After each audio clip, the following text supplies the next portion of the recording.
Good morning sa lahat. Ang daily nating ginagawa. Obligasyon sa ating mga alaga. Kapag holiday, walang pasok ang mga bata, dito ko sila nakakabanding. Ang saya at ang sarap, di ba? Sa mga ganitong sitwasyon, makakasama mo sila habang mga bata pa. At siyempre, natutunan din nila ang ating mga ginagawa.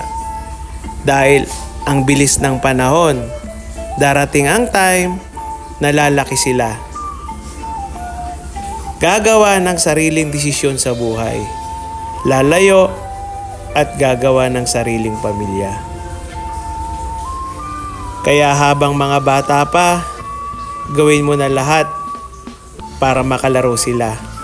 Huwag nating ubusin lahat sa pagiging busy at paggawa ng pera. Sigurado, pagdating ng panahon, pagsisisihan natin ang lahat.